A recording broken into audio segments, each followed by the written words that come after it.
se hace muy difícil ser punta de lanza de nada sin tener indicadores concretos que podamos medir, donde nos podamos agarrar, que podamos estudiar y saber dónde nos vamos y cuál es el camino. De eso hablaré después.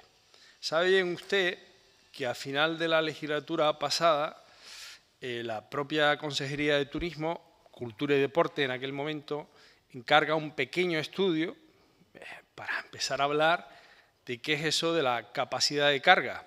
Y es que la capacidad de carga ya existe, se nombra en las directrices de ordenación turística pues desde hace ya algunas décadas, que contempla, voy a leer, la capacidad de carga aparece en el marco normativo de Canarias, principalmente en las directrices de ordenación turística.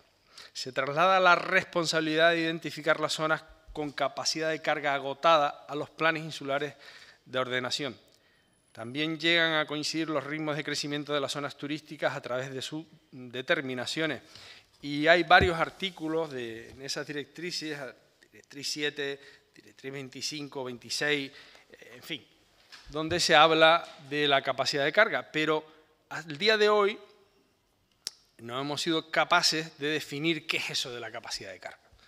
Porque durante muchos años, durante muchas décadas, hemos confundido o hemos interpretado que la capacidad de carga era la capacidad de aforo. Y evidentemente no tiene que ver nada una cosa con la otra. Sobre todo en este momento, ¿no? Es posible que era el indicador, ese indicador de aforo vinculado a las infraestructuras de comunicación, a los centros educativos, a los centros sanitarios que posibilitaran el crecimiento turístico y, por lo tanto, pues la mano de obra, la residencia en paralelo que se genera con la actividad turística, etcétera, etcétera.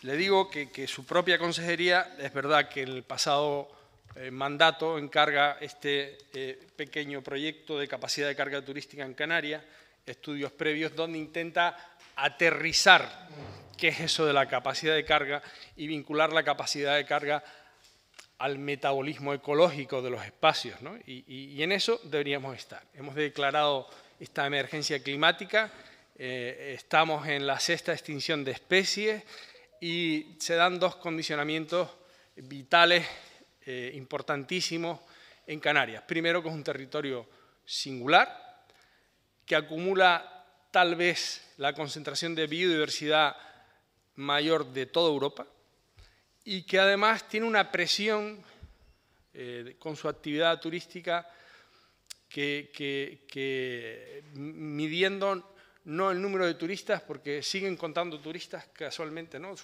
El eslogan de este gobierno en todos los años anteriores es que solo sabían contar turistas los gobiernos anteriores y seguimos contando turistas, ¿no? Porque de alguna forma hay que cuantificar las cosas, ¿no? Pero sabe usted bien que ahora es mucho más interesante contabilizar las pernoctaciones, ¿no? Y Canarias lidera con más de 100 millones de pernoctaciones al año, incluso por encima de ciudades como París o Barcelona. Y claro, eso es el indicador que nos tiene que dar, o la medida para valorar pues, el consumo de agua, los residuos que se generan con esos 100 millones de pernoctaciones, la energía necesaria, los alimentos. Y entonces empezamos a tener algunos indicadores que nos pueden servir para definir la capacidad de carga más allá de lo que hasta ahora era esa capacidad de aforo, ¿no? Vinculada, como le decía, a las infraestructuras. Pues simplemente quisiera saber si el Gobierno tiene en su agenda esto de ser punta de lanza de la sostenibilidad en Europa, si tiene en su agenda, pues aprovechando igual todo la proyección legislativa del cambio, la ley de cambio climático, la ley de economía circular y la ley de biodiversidad, si somos capaces de entre todos poner encima de la mesa qué significa capacidad de carga, ¿no? y para luego pues, desarrollar pues, o seguir desarrollando una actividad, por otro lado, importantísima, no quiero quitarle el peso en la economía, en el empleo y el bienestar que ha propiciado el turismo en nuestra tierra. Nada más, muchas gracias.